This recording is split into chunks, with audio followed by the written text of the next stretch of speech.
ассалому алайкум дӯстони азиз, чӣ хеле ки шумо аллакай дида истодед. Мо имрӯз дар бораи хадамоти гумрукӣ назди ҳукумати ҷумҳурии Тоҷикистон бо шумо суҳбат карданӣ ҳастам. Албатта дар бораи худи ҳуқуқи гумрукӣ, вақте ки дар бораи фаъолияти гумрук мо бо шумо дар мавзӯи алоҳида суҳбат карда будем дӯстони азиз. Анакнун дар дарси кӯтоҳи худ ҳаракат мекунем дар бораи хадамоти гумрук, як мақомоте ки дар гумрук дарвозаи мегӯем ҳамин давлат меистад ва фаъолият мекунад ҳамчун шахсе ки як мақомоте ки ҳифз мекунад ҳуқуқҳои инсониро. Барои ҳамин мо мегӯем хадамоти гумрукӣ назди ҳукумати ҷумҳурии Тоҷикистон ин мақомоти ҳифзи ҳуқуқ аст. Ва аз он ҷумла дар инҷо нишони он ҷой гирифтааст. Ман инро аз сомонаи хадамот гирифтам ва метавонед ба сомонаи он ворид шуда шумо ҳам маълумотҳои заруриро аз онҷо ба худ гиред.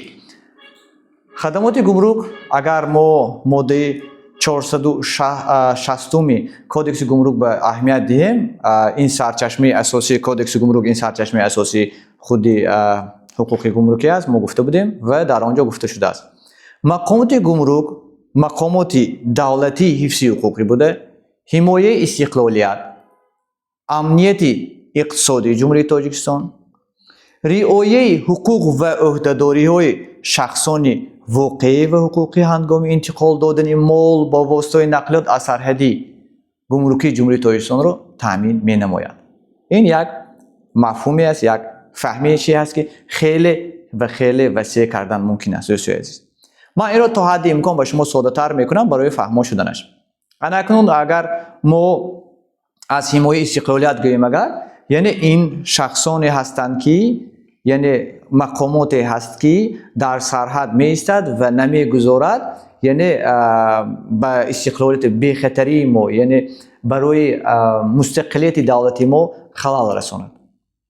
Ба ногоҳ фикр накунед ки мо дар бораи сарҳадбоно гап назида истодем. Дар инҷо гап дар бораи он шахсое ки дар сарҳад меистанду дар онҷо яроқ доранду интизор мешаванд шабу рӯз 24 соат, мо дар бораи онҳо суҳбат накарда истодем. Онҳо як мақомоти аллакай як идораи дигар ҳастанд. Сарҳадчиён мегӯем. Ин мақомоте ки дар назди сарҳад меистад ва мебинад ки кадом воситаҳо мегӯем, бо кадом воситаҳо ҳамин ашё шахс ба Тоҷикистон ворид шуданаш мумкин аст ё мумкин нест. Амнияти иқтисодӣ маъни онро дорад ки вақте ки агар масалан воситаи нақлиёт ворид мешавад бо роҳи контрабанда, агар ба ягон ҷо шунед ки қочоқ гӯянд, ҳайрон нашавед. Қочоқ ин ҳам контрабанда аст. Контрабанда ин ҳама чизе ки ин фақат яроқу масалан нашъаю дигар чизҳо не. Ин ҳама чизе ки ҳама лавозимоте ки беҳуҷҷат, бе споридани боҷи давлатӣ, бе гирифтани иҷозатнома бо роҳи рустию пинҳонӣ ба ҷумҳурии Тоҷикистон ворид мешавад, ана ҳамин номаш контрабанда мегӯянд ва ин ҳаракати ҷиноятӣ аст. ин амнияти иқтисодӣ аст. Барои чӣ? Барои он ки вақте ки бо роҳи контрабанда ворид мешавад, бо роҳи қочоқ ворид мешавад, ягон нафар масалан боҷи давлатиро намеспорад, литсензияи махсус, иҷозатноми махсус гирифта намешавад, ин ҳамаш чӣ аст? Зарари давлат аст. Ва аз он ҷумла ба ғайр аз ин аллакай мешавад чӣ? Барои амнияти давлат, барои истиқлолияти давлат зарар мекунад. Барои он ки мо намедонем ки вай масалан шакар ворид шудааст, вай барои саломатӣ дуруст аст, вай ҳуҷҷатҳои заруриро дорад ё не. Равған дохил шудааст, масалан равған масалан сертификатҳои махсус дорад ё не. Вай барои саломатии аҳолӣ то чӣ дараҷа фоидаовар аст, то чӣ дараҷа зараровар аст. Ҳама ин вақте ки ба сарҳад меояд ва аз мақомоти гумрук аз тафтиш мегузарад, аз назорат мегузарад, мебинад ки ҳара сертификатҳои махсуси лозима иҷозатнома ҳаст, аллакай иҷозат ба вуруд мешавад. Аллакай ин чӣ гӯем? Ин пеш аз он ки мо ба ягон чиз мебиёд, ин ғалбер аст. Бисёр як чизи хуб элак аст, ё ин ки бо забони халқӣ як чизе ҳаст ки аллакай ваҳо муайян мекунанд ки чизҳои лозима, ин лавозимот ба мо лозим, безарар аст, ин зараровар аст, инаш мумкин нест. Хуб, ҳар ҳайати инро ҷудо мекунанд дӯстои азиз. ин мақомоти гумрук ин корро иҷро мекунад. ساختار مقامات یعنی از کدام اداره‌های چی میگوید کارخانه عبارت است. یکم گوییم مقام وکالتدار اوید به مسئله فعالیت گمرکی.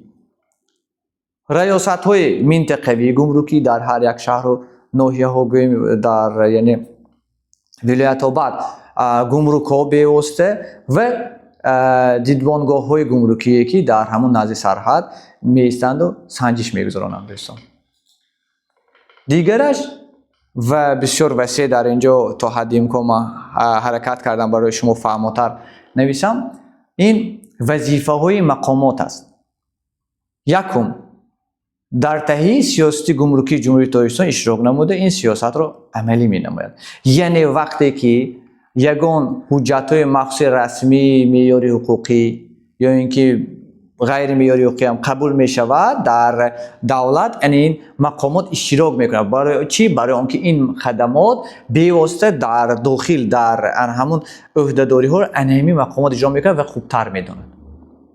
حمایه صاحب اختیاری و امنیت اقتصادی جمهوری تاجیکستان چه خیلی که در بالا گفته گذاشتم وظیفه اساسشون برای آنکه وقتی که اینها میبیند و چیزهای منع شده به تاجیکستان وارد شدن نمیگذارند الکی این هم صاحب اختیاری و امنیتی هم اقتصادی است برای آنکه باج دولتی را سپریده حجت‌های مخصوص را گرفته یعنی بد میدونند. برای حفظ امنیتی ملی حیات سلامتی انسان درباره من شما فهمیدم حفظ محیط زیست و ارزش‌های فرهنگی تدبیرها می‌اندیشد. یعنی بعضی چیزهای هست که ارزش‌های فرهنگی دارد مثلا رسم است یا اینکه سنگ‌های قیمت با است یا اینکه میگویم یگان چی کوزه هست یگان چیزی هست که این به واسطه چی میگن برای ما ارزش خیلی گرانبها چی میگن این چیزی هست که برای فرهنگ ما خیلی ضرور است. انمون رو از سرحدی ما بیرون کردن و نمیموند. اینها چاره‌جویی میکنن دوستان. ترتیب اثرات گمرکی مال و واسطه نقلیات رو تامین می‌کنه. یعنی ترتیب این معنی آن را دارد که همین شخصان هم واقعی هم حقوقی و هم از آنجا با واسطه نقلیات هم با واسطه یعنی خودی شخصان یعنی پیاده وقتی که از سرحد میگذارند همین ها رو همش رو ترتیباتش مقرر میکنه. کجا گذاشتن در کار، کجا به مراجعت کردن در کار، کدام حجت پیشنهاد کردن در کار، کدام وقت یعنی مهر گرفتن در کار، چند وقت بیرون بر آمدن در کار از وارد شدن در کار اجازه ای مثلا شهروندان خارجی که در جمهوری تاجیکستان قرار دارند همین الکی از آن جمله اینها ترتیب می‌دارند و نظارت میکنند. بر ضد قاچاق و دیگر جنایتکاری‌های حقوق ویرانکنی مأموری در ساحه فعالیت گمرکی مبارزه می‌برد. قاچاق من شما فهمیدم که قاچاق این کنتربند است. همه گونه یعنی وارد کنی وارد شوی که یعنی مال و واسطه‌هایی که یعنی غیر قانونی است از روی ترتیبات مقرر شده که در بالا گفتیم از روی همون نیست. این همش قاچاق اجازه نامه ندارد.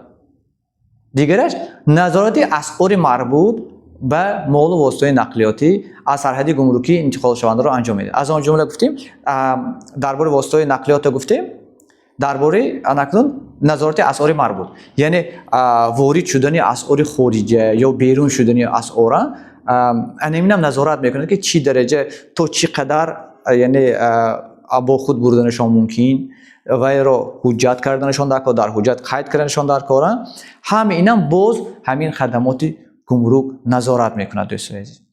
با راستی گپ میگم وظیفه‌های خیلی و خیلی زیاد دارند که این جزئیات به میرود برای آن شخصانی که در حال حاضر آموزش به قرار دارند همین به فکر من وظیفه بسنده است. اگر خواهید باز چقدرتر آموزید به یعنی کودکس گمرک و از آن جمله به سامانه رسمی خدمات گمرک ریاره در آنجا بسیار معلومات جای داده شده است.